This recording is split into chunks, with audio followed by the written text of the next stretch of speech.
What's an experience you don't ever want to go through again? Being stuck in a mental hospital. It's not like in the movies, but it's the feeling of being so close to freedom yet so far away. Yes.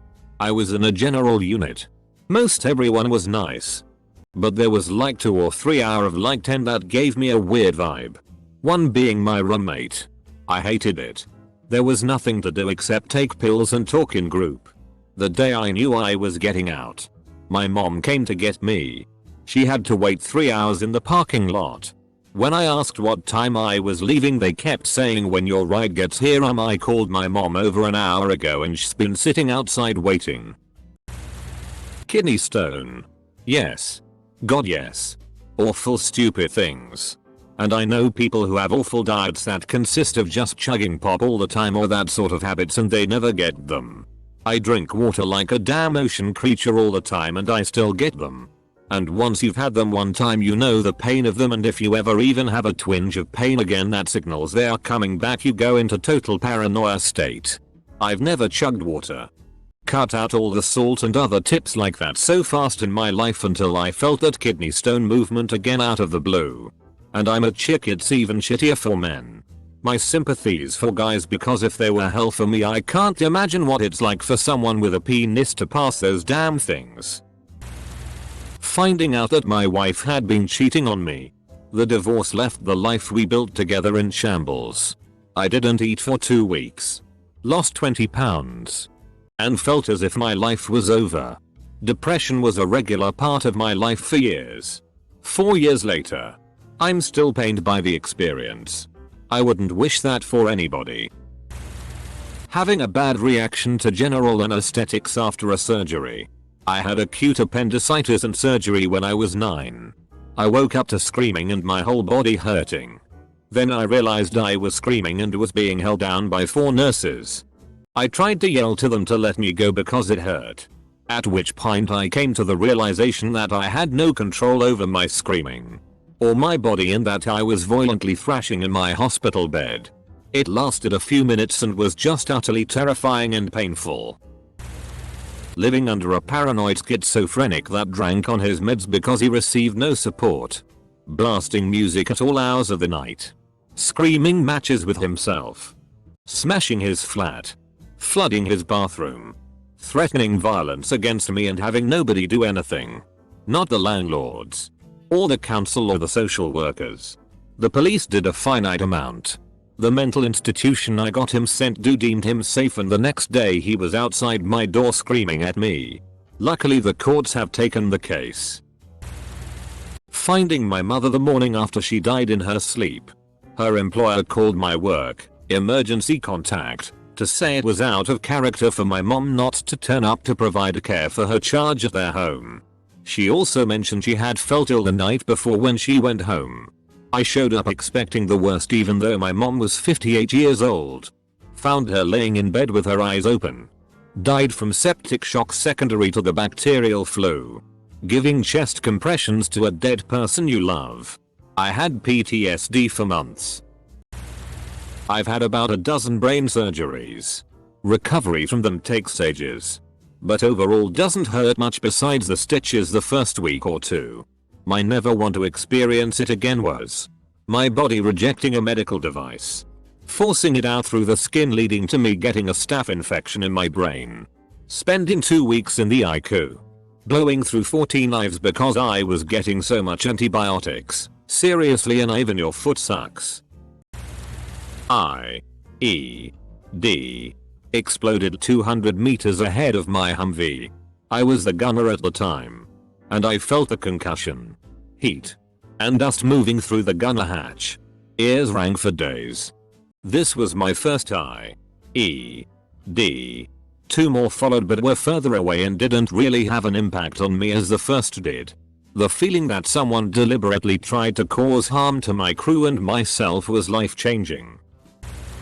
When I was around 19, I was living together with my ex-fiancée.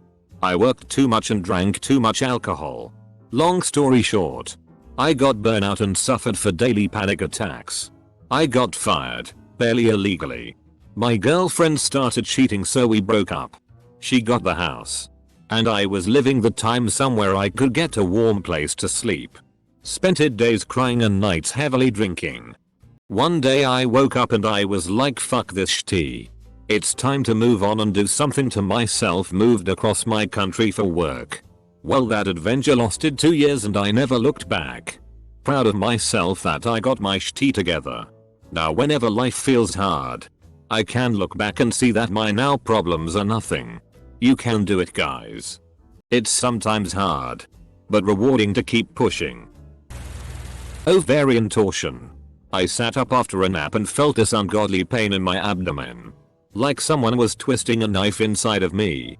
It hurt so bad that I immediately started seeing stars and feeling faint and queasy. I couldn't stand, so I slid off the bed and somehow managed to crawl to the bathroom to vomit from the pain. The movement of me puking made the pain so unbearable that I passed out. My roommates found me and got me up into the ER, where they found the torsion. There was a huge cyst on my ovary that weighed it down in a way that made the torsion possible. Just before surgery, IDK what happened. But I moved in some kind of way that corrected the torsion. I felt sudden relief, which was short-lived, as a few hours later the cyst burst. I got to go home without surgery, but I never want to go through that again. Took a side job one summer because I really needed the money. Working at a snack bar at a local pool.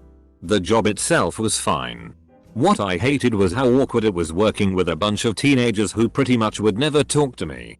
They were all high school kids and I was 22 and in grad school. I was only around 6 years older than all of them, but they wouldn't talk to me. Made me feel like some kind of creepy weirdo even though I was barely out of my teens myself. I still think back to that and cringe every once in a while. My wife fell and broke both her arms while we were traveling in a foreign country. That was rough. Had to navigate an unfamiliar healthcare system that was severely understaffed and under-equipped, at least by American standards. Then, trying to finish our vacation. Flying home. Putting off buying a house because we spent our savings on more medical care. Additional surgeries. Her going back to work with me driving out daily to assist with bathroom duties. It was a trying time.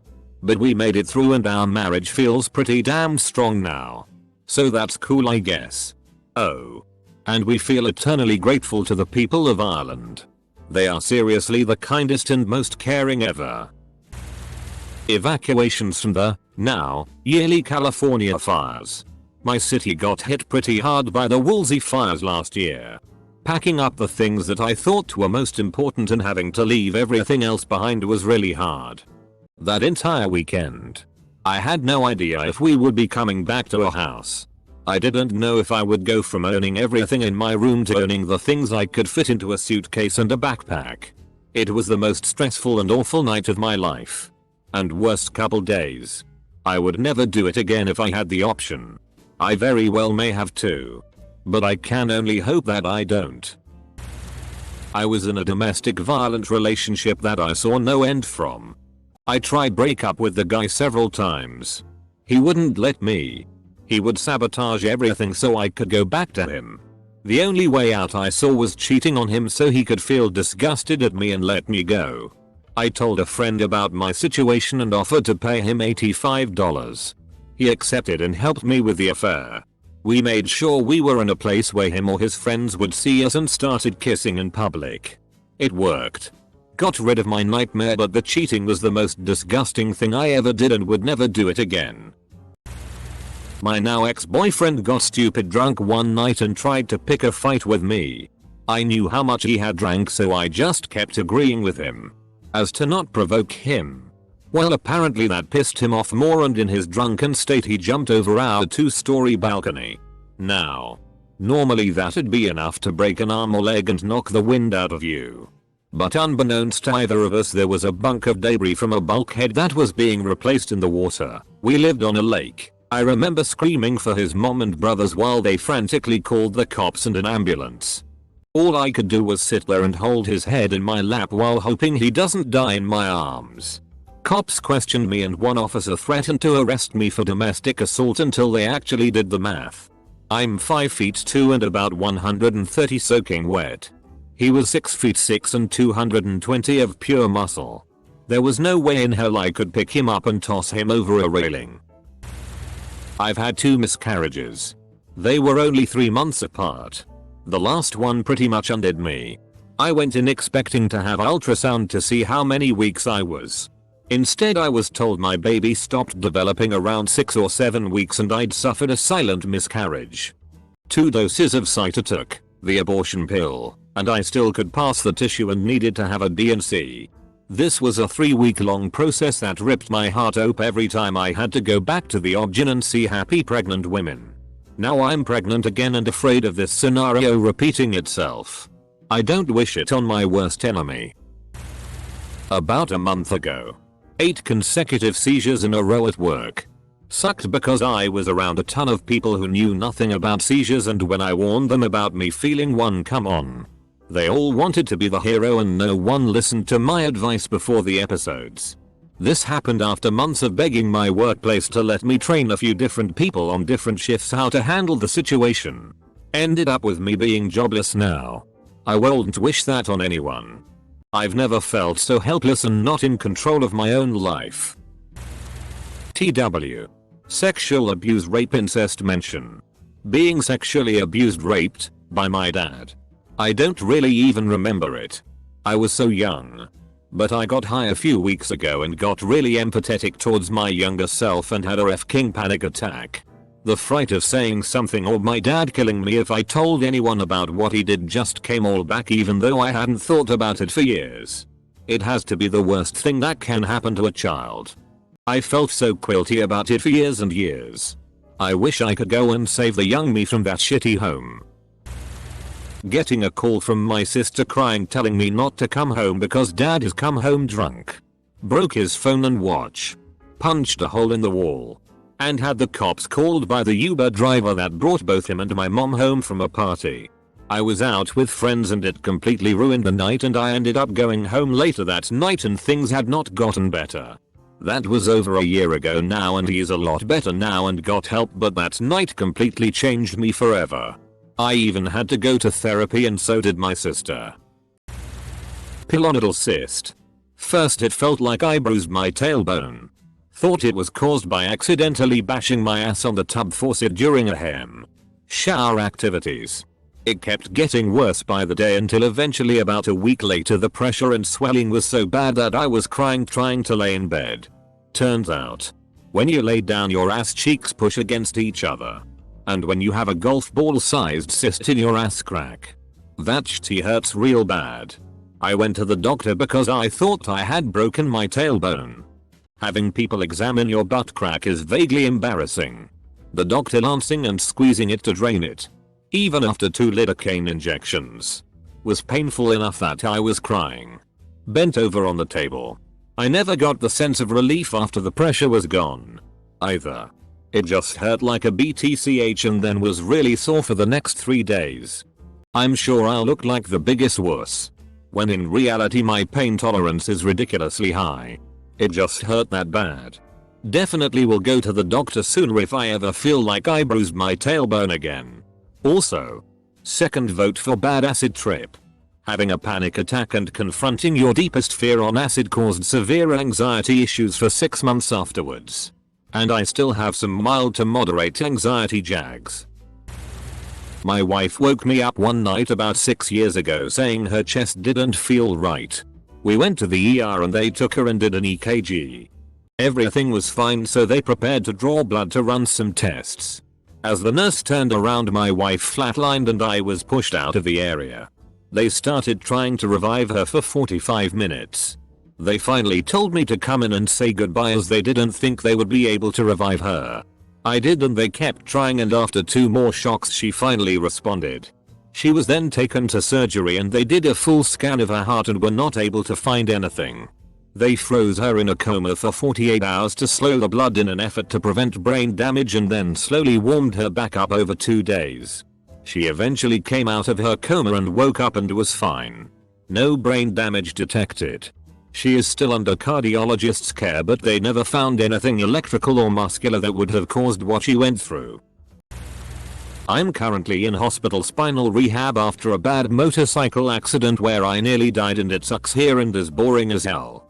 I was resuscitated and spent time in ECU and now transferred between 2 other hospitals back and forward for more operations.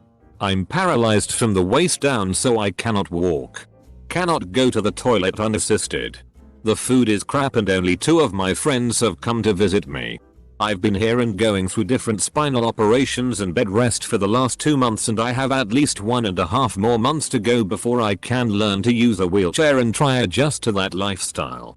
My fiancée is also 24 weeks pregnant with our first child and is having complications and had to move back with her parents so she can be rushed to hospital at any time for an emergency delivery, and I felt very useless. I cannot be there for her. Definitely the worst part of my life. I am living in it right now. Also, I had to put our wedding on hold and lost money through doing so. Losing everything in an apartment fire. It was over 20 years ago and I still remember it like it was yesterday. Luckily no one was injured or killed because of it.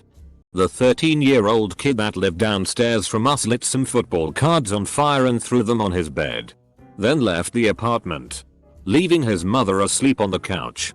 My kids and I were home when it started, but didn't realize until after. I smelled burning, but I was making ramen noodles and spilled some under the burner. So I assumed that was why. It started getting warmer, but we were on the top floor. It had been raining outside and that was also when the sun came out. So I attributed it to that. The only reason we weren't home when the fire came upstairs? After eating the ramen noodles, my kids insisted that they have sandwiches because they were still hungry. We didn't have any bread, so we went to get that and some other groceries. When we came home, there were firefighters punching holes in our roof.